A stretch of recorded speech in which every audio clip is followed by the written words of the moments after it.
Ripple is a payment protocol developed and maintained by Ripple Labs. Greg Kidd was the chief risk officer for Ripple Labs and is now an advisor to the company. Greg, welcome to Software Engineering Daily. Thank you for having me. What is Ripple? So Ripple is what we would call a settlement protocol, which means you can move value between any two accounts on a distributed ledger.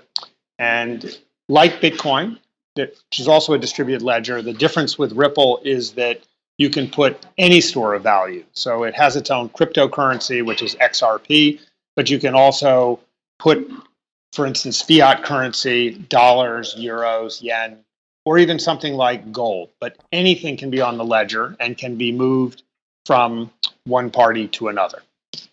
Chris Larson, the CEO of Ripple Labs, describes Ripple as three things: a math-based currency, a distributed payments protocol, and a distributed currency exchange. And I'd like to go through each of those. First off, what is a math-based currency?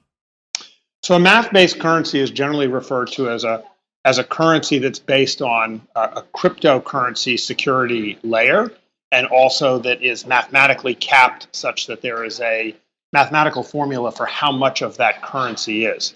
So in a former life, I worked for the payments group at the Board of Governors of the Federal Reserve, and the amount of money out there was the amount of money we said there was, right? That we could create money on the fly. But with a math-based currency, there's a mathematical formula that states almost like a proof how much money there can be. Right, so that's, okay, great. So you articulated the difference between a math-based currency and a fiat-based currency, if that's correct. Correct. So what is a distributed payments protocol? So distributed payments protocol is really a distributed database that handles a ledger of positions or balances. So instead of having a single database run by a single operator that people log into, there are multiple copies, and they're all kept synchronized, in the case of Ripple, through a process called consensus, to make sure that all those ledgers are harmonized.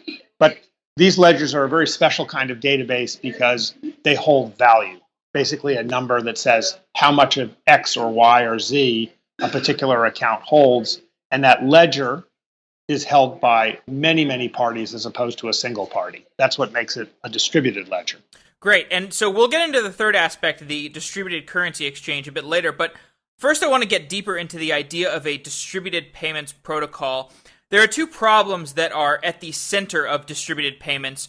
There is the double spending problem and the Byzantine generals problem. Could you first explain the double spending problem? Well, both of these are somewhat related, but the double spending problem is the issue of knowing that if you're moving money from party A to party B, that party A is not at the same time pledging to send that money to party C. So if you had a centralized database, that would be easy to solve because you would do one thing and then the other. And so if A had already sent it to B, there would be no way to send it to C.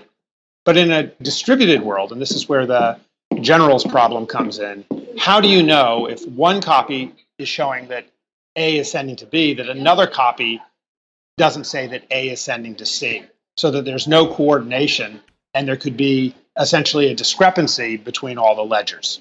And so that generals problem was a reference to a historical problem where many generals, back before there were cell phones, had to coordinate an attack, and they had to know how to all attack at the same time because that was the only way to defeat the enemy. So there's a general question when you have distributed logic: how do you coordinate so that you don't get uneven or conflicting results? And so, as I understand, both of these problems, the Byzantine generals problem and the double spending problem, they're both kind of simplifications of what are actually larger, much larger sets of problems, but they're sort of like these, like the base case of two different types of problems that a distributed payments protocol has to deal with. And then when you combine those two problems in the same system, it's kind of this combinatorial explosion of all kinds of issues that you have to deal with. Would you say that's accurate? I would say that's accurate. And so the solution which Satoshi for Bitcoin solved in one way with proof of work, Ripple is solving in a different manner, but is solving the same problem with something called consensus to basically resolve this issue of coordination, which if you are properly coordinated, even if you're distributed, you can avoid the double spend problem. Is proof of work a subset of the consensus family of solutions? No, I wouldn't say it's a subset. I would just say there are two different ways. Proof of work is a more mathematically exhaustive process that requires no trust. Consensus is what I'd call a heuristical approach, which basically can come to a level of consensus, as we say, that if you trust other people and you believe what they're saying, you don't have to have 100% assurance before you can move forward. So as long as you trust other people, you can basically stamp a ledger as correct and move forward. It's one of the reasons why the Ripple consensus ledger can reach consensus in sort of 2 to 3 to 5 seconds. But to get final certitude for the blockchain takes about 7 or 8 minutes under current circumstances. Right, so let's get into that a little more. Payment systems such as Bitcoin suffer from the high latency caused by nodes in the network needing to synchronously communicate. Could you explain the synchronous nature of Bitcoin? I don't think I'm the best person, but what I from a purely technical point of view, but what Bitcoin must do, it must propagate the state of the ledger or the blockchain so that everybody agrees, so there cannot be the double spend. And given the number of nodes there are in Bitcoin, to get that communicated, it's a bushy problem. And so to get that fully at a point of certitude takes minutes rather than seconds. And how does Ripple process transactions in the asynchronous way? Like, how is could you contrast the proof of work with the Ripple's form of consensus a little more? So with Ripple's form of consensus, think of it like polling on a voting night. You don't need to get every vote counted before you know who's won the election. Once you get a certain percentage, or if you know there's certain populations that historically are predictive of how the market's going to go, and you set a trust level, at Ripple it's once of key validators, key parties that you believe and trust have reached 80% of agreement over which transactions are processed are real, that's enough to stamp the ledger as complete and to move on to the next ledger. And so any transactions that are in that round, and these rounds close every sort of 3 to 5 seconds, can get stamped. If it doesn't have the 80%, it can wait until more validators have looked at it and examined it, and usually it will get stamped in the next round. But again, we're still talking seconds rather than minutes. So what you're saying is Ripple utilizes sub-networks within the larger network in order to leverage some degree of trust. Could you explain this in more detail? That's right. So those are the validators, whereas in Bitcoin, they're the miners.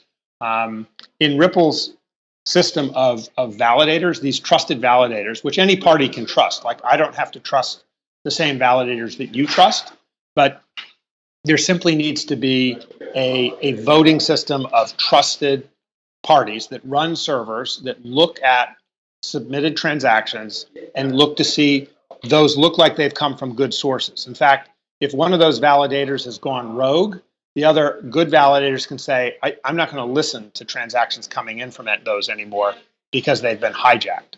So Ripple, like Bitcoin, could be vulnerable to like a conspiracy or collusion. But in this case of Ripple, instead of sort of a 50% attack, you're sort of talking about an 80% attack. You'd have to find, 80% of the validators would all have to be colluding, but they'd really be colluding against themselves because that would destroy trust in the very network that they're validating for. So every distributed payment network faces the problems of correctness, agreement, and utility. I'd like to go through each of these, starting with correctness. And correctness refers to the ability for a distributed system to discern the difference between correct and fraudulent transactions. In traditional financial settings, this is done through trust between institutions and cryptographic signatures that guarantee a transaction is coming from the institution that it claims to be coming from. So what is different between a decentralized distributed system such as Ripple and the centralized institution? in terms of correctness? So in a centralized institution or a centralized operated network, think of like SWIFT or the Fed's ACH system, the nodes that are able to submit transactions are all known. They've been assigned, they've been allowed, they have to log in. Basically, unless they've been taken over, basically hijacked, those nodes are all known. They have to ask permission to become a node. In a system like Ripple, there's no control. Anyone can be a node, anyone can send in transactions, but the validators don't necessarily have to trust those transactions. The validators can make their own decision and look at other validators and see whether they trust those transactions. So that's the real difference between a centralized system that determines who can even participate in the first place. Generally, in those centralized systems, anybody who's allowed to participate is by definition trusted. In a distributed system, anyone can participate, but that does not mean that they're trusted. So trust is built up based on experience, based on whatever patterns or rules those validators have. Agreement refers to the problem of maintaining a single global truth in the face of a decentralized accounting system. How does agreement differ from correctness? So agreement is probabilistic in this sense, in that agreement doesn't necessarily mean that we've had to wait for agreement between every single party on the network. So agreement in this case is between the validators, and it's based on a level which is an 80% threshold currently. And once that 80% threshold is reached, that's considered agreement. Other nodes or other clients are looking to those validators to see whether that agreement has been reached. They're not participating in the decision making. They are the beneficiaries of the decision making because they're being told that when their transaction has been submitted, their client piece of software will show an updated balance when that 80% threshold has been reached amongst the validators. And then utility is a definition of the usefulness of a distributed payment system. And this is sometimes simplified as the latency of the system. Are there any other benchmarks for the utility of a distributed payment system other than latency? I think in the case that we're talking about, when we're talking really about settlement, latency is by far the most important and central concept, because if you don't have a system that's real time, it's just a radically different system, because you have this thing we call leg risk. So if you can eliminate leg risk, i.e. the issue of basically the double spend issue or the delay, you can't wait 7 or 8 minutes when you're standing in front of a Visa terminal to like clear a transaction. Utility really comes down to whether you can basically transact and operate your life without having to wait for the systems to catch up. So I do think latency is the primary focus here. Could you explain just, I know you've already explained some of it, but a little more about the trade-offs between Ripple and a proof-of-work-based system like Bitcoin? Just because I know there's a lot of confusion in this area, and I just really want to put a finer point on it. Well, again, and my understanding is with proof-of-work, like everybody that's a node needs to know the state of the world. So there has to be essentially a propagation of the information throughout the greater Bitcoin network. It's why there's been concern with scaling Bitcoin, because it's a very bushy problem. And so the computational power keeps increasing. It's a very expensive system to run, i.e. the amount of electricity that the miners are having to use to basically certify these transactions, as well as create the new Bitcoins, is quite costly. One of the things that Ripple said was, well, we can avoid a lot of costs. We can introduce a little bit of risk. It's a different kind of risk to basically rely on a voting and trust system, but that'll reduce the cost of actually operating miners that certify the transactions, and it will speed things up tremendously. So we will compromise a little bit on the theoretical purity in exchange for having a much lower cost and a much faster outcome. Okay, and so the third aspect of what Chris Larson defined Ripple as was the distributed currency exchange. Could you talk more about that? I can. It's one thing to say in the ledger that there can be many different currencies and forms of value, but then the question becomes, how do you move from one form of value to the other? Now, with Bitcoin exchanges, if you want to move from yen through Bitcoin into dollars, you're basically moving into the Bitcoin ledger and out. You basically, because the Bitcoin ledger doesn't hold fiat currency. But in Ripple, all balances can be held and reflected on the ledger. What Ripple then includes in the protocol is the ability for this entity called market makers. And anybody can be a market maker. A market maker does nothing else other than quote and say, I will take this many XRP in exchange for this much Bitcoin. Or I will take this much dollars in exchange for this much yen. It's simply a quote between two stores of value. All those quotes get put into a book in the Ripple ledger. And so anytime somebody wants to move money from one form to another, from one account to another, and it's switching from one form to another, it can look at the book. And that book is all the quotes of people that have value already on the ledger and are willing to accept more of this from one source and give up more of this to another party on the other side. And that makes the movement of money possible, not just within the same currency as happens on Bitcoin, but between any two forms of value. And something called pathfinding, which is also part of the protocol, means that even if there's not a quote that goes, say, for directly from Korean won to Mexican peso, even if there's no such quote for that on the book, if there's a quote from Korean won into XRP, the Ripple currency, and then another quote from XRP into the Mexican peso, Ripple can find a path that bridges through and finds the cheapest path. So just like SMTP and email finds a path from one email server to another, even though those servers are run on totally different corporations or networks, as long as there is a protocol that allows it to route through, that's what Ripple achieves, except instead of routing emails, it's routing value, including changes of value from one form to another. And all of that happens in protocol.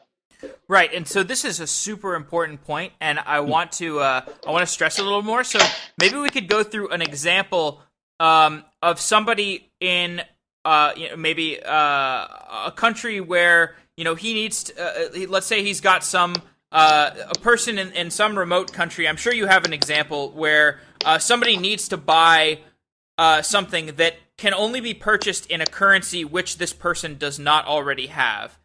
Right. So, this has a lot to do with what Shift is doing right now. A very simple example that we were doing before is someone may have been shopping in Japan and they're about to pay in yen, but all they have in their account is, say, maybe Bitcoin, XRP, and maybe some US dollars. And when they swipe a card, what Shift is doing is it's using the Ripple protocol and saying, okay, well, we need to pay in yen over here. This person has dollars, XRP, and Bitcoin here, and they're chosen to pay, say, with XRP. So we look at the marketplace, basically send an API call to the Ripple protocol, and it'll tell us, well, it will take this much XRP to buy enough yen to complete the purchase in Japan. And so right then and there, as long as there's someone who's willing to essentially buy that XRP and sell yen, either directly or indirectly, the protocol can basically make the call that there's an open path and that transaction can happen virtually in real time. And so the party that's getting paid in yen doesn't even need to know what the party is paying with because they're just going to receive yen. Someone in between is willing to accept more XRP in exchange for giving up the yen. And they're going to do it at the best price because all the offers are all set against one another. So the great news for the person who's doing this is they don't have to hunt around for the best price. They'll always get best execution because that's what the protocol does. It always looks for what the best price is of all the book quotes and gives that to the user that's sending the money. This micro example that you just gave is super important. And so now I want to zoom out real quick. And what is the macro implication? If you apply this type of improvement in transaction efficiency to the entire world, or whatever image you see in the conceivable future, how does that improve overall economic efficiency?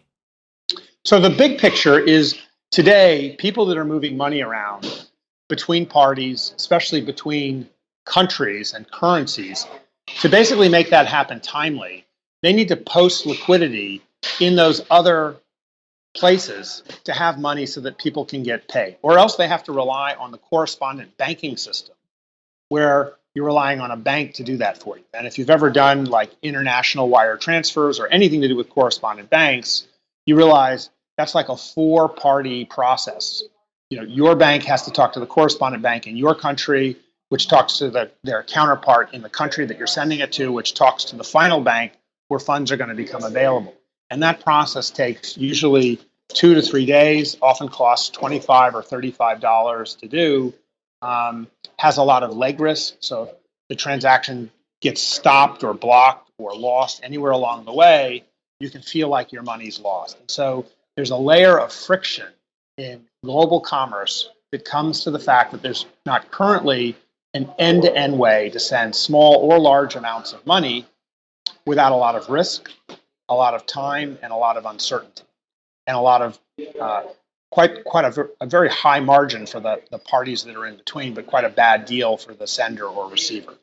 And so with this methodology of Ripple, all that is taken out because the concept of market makers is inserted. Market makers are already willing to give up something in one place in exchange for receiving something in another place. And so as long as you have that happening, that means money can move in the blink of an eye. Because as long as there's market makers between senders and receivers, the money is already there at the other side. It's just a question of making the final little hop between the market maker that already has money in the local place where you want it to the party that's basically waiting to receive it. As long as they feel confident that they got something on the other side, and Ripple allows that. Ripple allows you to see that the money came in on one side, and so you can release it on the other and do that in 3 to 5 seconds. And these high margin transaction points that exist along the current system, these conventional banks, how are they adapting to Ripple? Or adapting to the cryptocurrency space in general? Like I know, initially they were pretty resistant to it, but my impression is that there's actually probably a lot more adoption than the public is really aware of within the conventional banking world. Is that correct? Well, Ripple's main focus these days is focusing actually on those banks and other financial institutions that are exploring ways to be leaders in this realm as opposed to laggards or followers. So a large number of banks, and not just small banks, but some of the biggest banks in the world, are trialing and piloting this right now to get familiar with how to integrate this into their core operations. So that's happening. In fact, that's become Ripple's main focus, is to get those banks and major financial institutions to basically be leaders in this areas by working with, in this case, the Ripple protocol to make that happen. What are the biggest difficulties in communicating with those banks? I mean, you think of a bank as kind of this stodgy old world institution, but I know that's not entirely true, but it's also not entirely false. So just in terms of communication, what are some keys to bridging the gap between like old world finance and this new cryptocurrency world? Well, the biggest hurdle is that unless you're a small bank, some small banks use some packaged software. Every major bank has its own stack, its own technology stack, its own core banking system. And those banks have historically not been API friendly. So there's no standard API for dealing with any major banks in the world.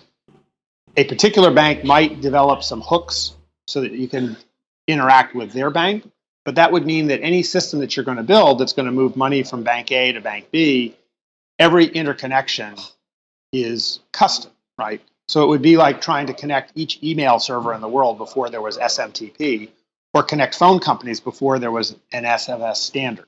So until there's a messaging and communication system between banks' internal core systems and this external, if you will, exchange or ledger capability, there's not a consistent way for one bank to talk to another. And so the real challenge is to make something like these new technologies really work mainstream is you have to build that layer that allows the existing core banking systems to connect to this new capability. You're not going to replace the existing core systems. Those are going to be there, but you have to figure out how to connect them.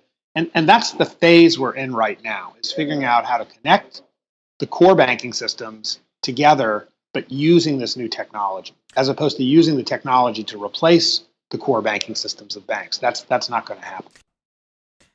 To interleave a little more of the technical information with this higher level practical information, could you describe the term transaction lifecycle and the term last closed ledger? So let's start with the last closed ledger first. Sure. So the last closed ledger refers to the concept that there is a cycling, which is based on a maximum amount of time or a certain threshold number of activity or transactions before the validators on the Ripple consensus ledger reach agreement as to whether the 80% threshold has been reached for a particular group of transactions. So as you can imagine, if a transaction arrives right at the last second before a ledger is going to close, it might have only arrived at one validator and the others may not have seen it. So a decision on that transaction is going to be deferred to the next close, because the closing is going to happen. It's not going to wait for transactions. It's going to happen, and anything that didn't get figured out in that round is going to be deferred to the next round. So that's just the last close. So if you go to ripplecharts.com, you'll see how many ledgers there have been, and you'll see after every sort of 3 to 5 seconds that another ledger has closed, a certain number of additional transactions have been processed, and value has been. So remind me again of your first question. That's the next last closed ledger. So last closed ledger, perfect. So transaction lifecycle. So transaction lifecycle, if a transaction is submitted and it is actually reached the 80% threshold within a particular ledger closing cycle, the whole cycle of that transaction will have happened within a single ledger. If it's submitted in one and comes in too late for the other validators to sign off on it, it's going to stretch and be spread over 2 ledgers or even more ledgers if necessary before it gets processed. So that's really all I'm thinking of in terms of a transaction lifecycle. Is it's just it's an instruction to move funds from one account to another, and it's either stamped as being like approved in a particular ledger cycle, or it's deferred to the next when it's either stamped as successful or ultimately rejected. In order to articulate how resilient the network is, I'd like you to describe, if you can, a worst-case scenario of bad actors who are conspiring to ruin Ripple's transactional integrity, and explain how Ripple could withstand that. So one thing that both Ripple and Bitcoin have is there's a transaction cost for everything that happens. In the case of Ripple, this transaction cost is not collected by Ripple or any other operator. It's actually destroyed. So it makes the currency slightly deflationary. It's a very small charge, but if you were a spammer and you wanted to flood the network with minor or insignificant transactions, or simply round trip, I send a penny to you, you send a penny back to me, and we just set up a robot that did that ad infinitum, having this cost creates an anti-spam mechanism. It would be like what the world of email would be like if there was a small cost to every email. It might only cost us $1 a year, but it would stop spammers. But that does not exist in the email world, and so we have to deal with the problem of spam and email. If there's spam on a ledger, it could result in the whole network being knocked down, because if you flood it with a bunch of irrelevant transactions, it would be hard for the network to know which transactions are important, worth processing, versus which are worth deferring. So in addition to having this charge, Ripple has a second mechanism, which is the ability when the network is under pressure for that charge to go up, to make it even more expensive for an attacker, because for them to flood the network will then essentially financially exhaust them to do so. So that's the main built-in mechanism. One of the main reasons for having XRP, a cryptocurrency, built in, because you cannot have an active account or do anything without having and using XRP. Okay, so this is a topic you don't have to discuss if you don't want to for any reason. It's totally fine. And I'll edit this out again. What are some... So So Stellar is a fork of Ripple, and Stellar's currency is inflationary, whereas Ripple's currency is deflationary. What properties about the two currencies, what is a deflationary currency versus an inflationary currency? This seems like a core difference in projecting how the economy would adopt this type of currency. What do you think are the macro implications for having a inherently deflationary currency versus inherently inflationary currency? In a macro term, in terms of absolute value, it doesn't really matter. It would mean that if you have an inflationary currency, at some point in the future, there's going to be more of it. But people say, Bitcoin is deflationary, Ripple is deflationary, but you can infinitely divide the currencies. So in other countries, for instance, that have inflation, like at times in the history of Italy, they just basically lop off some zeros on the currency. Well, in a deflationary currency, you can do the same thing in reverse. You can just move the decimal place over. So the absolute value of the currency, and whether it's deflationary or inflationary, it doesn't really matter. I know a lot of people have a lot of emotion about this, but I come from the Fed, and at the end of the day, the real issue is, does an entity that's in charge of the currency have the ability to really manipulate the supply? And whether you have an inflationary or a deflationary, as long as it's a cryptocurrency and it's mathematically determined, it doesn't really matter because there's not a primary party that's manipulating the currency. The big difference when it's the Fed or, it's the Greek government, the question is, can you manipulate the currency? The Greeks wish they could, but because they're part of like the euro system, they have limits to what they can do. If they go off the euro, then they can manipulate their currency, and that'll have, whatever consequences it does have. But truth be known, if you're a cryptocurrency, whether you're inflationary or deflationary, as everyone knows what the story is, it shouldn't really matter or differ. Yeah, the knee-jerk reaction that I've heard to the deflationary idea is that if a currency is deflationary, that means, the value of it goes up over time, so people are incentivized to not spend it, which is not really, it doesn't really work. It equilibrates because if nobody's spending it, then the value of it will go down. So it has inflationary pressure. So there's an equilibrium. At least that's my understanding.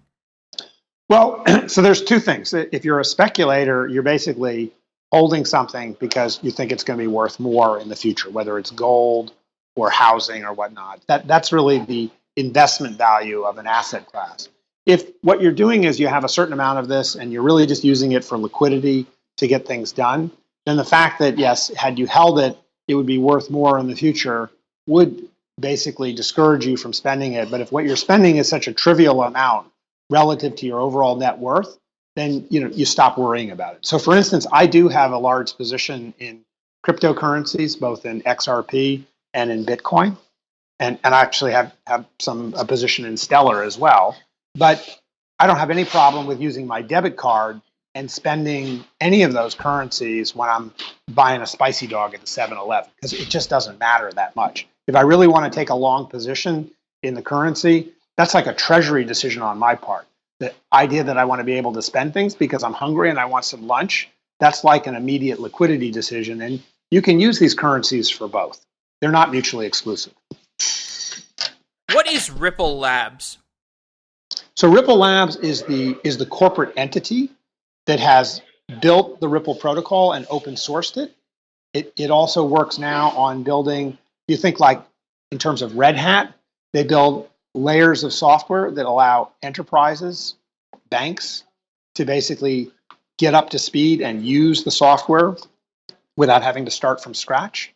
So you can think of Ripple Labs as kind of like a Bell Labs. It's a R&D shop that both promotes and produces the original protocol and furthers it, but also now builds additional products and services on top of that protocol that allows mainstream institutions to leverage it and make use of it.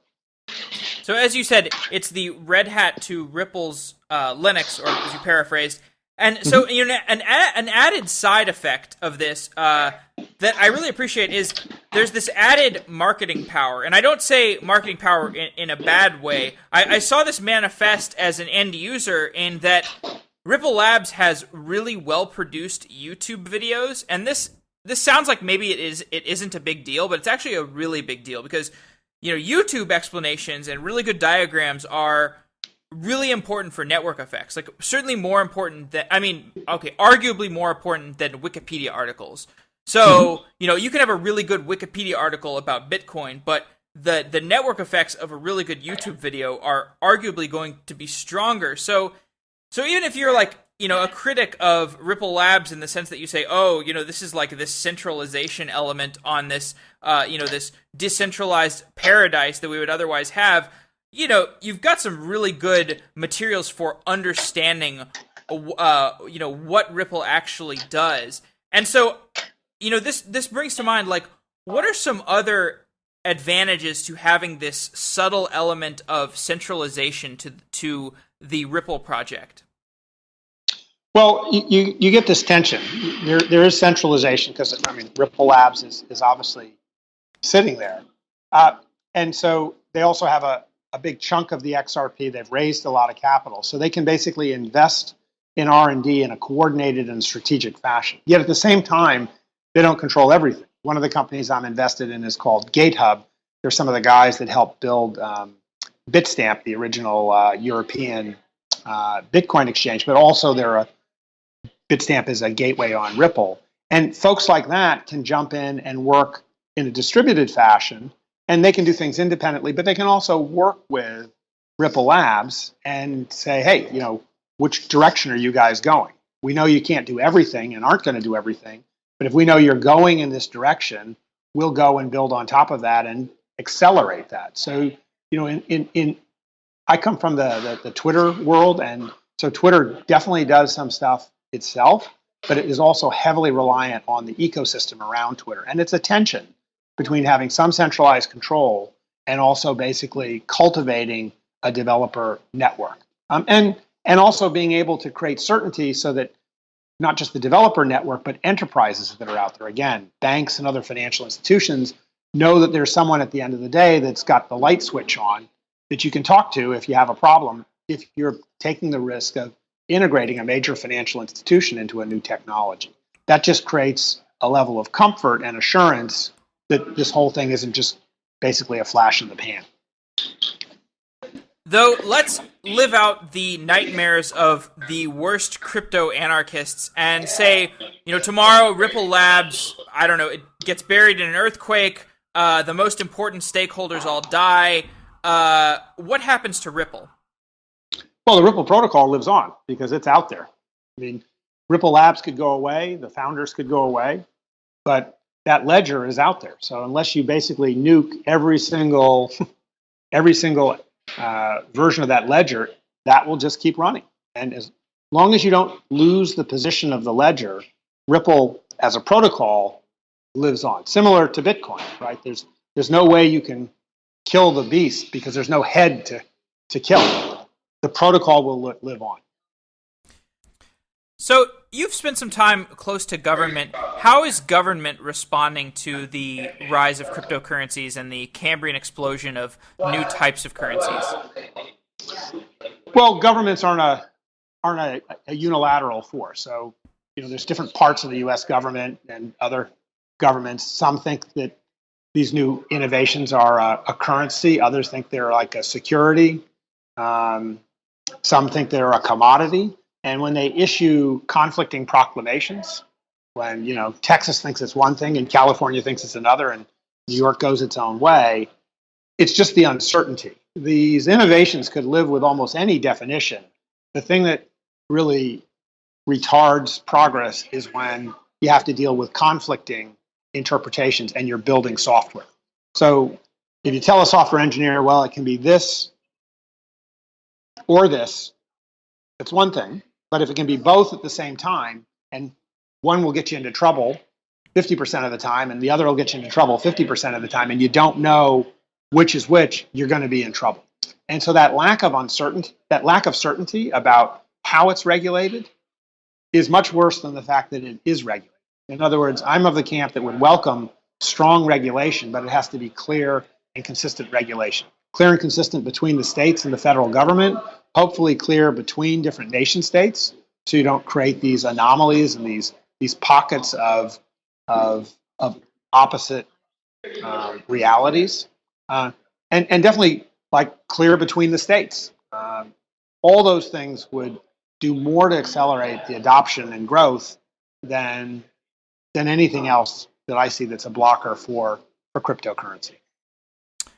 What is the most interesting aspect of the cryptocurrency world that we have not discussed yet? The most interesting one to me is how do you bring identity in so that there's a balance between security, privacy, and trust, so that cryptocurrencies don't just look like a way of doing an end run around the controls in place to prevent money laundering, terrorist financing, and other corrupt or abusive practices through a shadow banking or shadow payments and settlement system. So what is the way that you can basically do for the industry what Airbnb and Uber did? Basically let people connect more directly with less friction in between, and yet do so in a way that is compliant and isn't like a backdoor of money laundering. I don't know if you saw this, but I saw yesterday that Facebook got a patent approved for a credit system based on social network connections. Do you see any overlap between that type of social network based credit and the world of cryptocurrencies? I absolutely do. I mean, it started back when I was at Square, and we found out that using a credit record was a poor indication of whether someone was going to be a good Square merchant. You just needed to start looking at other forms of basically reputational capital, and social cues are a huge one. Basically looking and seeing how long people have had accounts on social networks, what the depth and strength of those social networks are. Also looking at information about phone usage, and mobile phone usage in particular is really good. Without having to like go and review everybody's records and who they're talking to, you can simply see whether someone who's a user has had an account for a long period of time.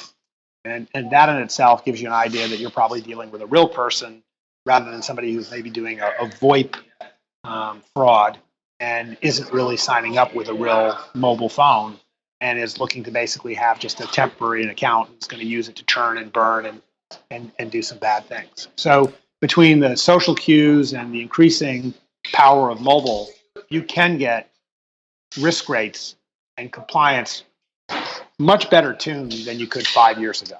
And I don't see that trend stopping.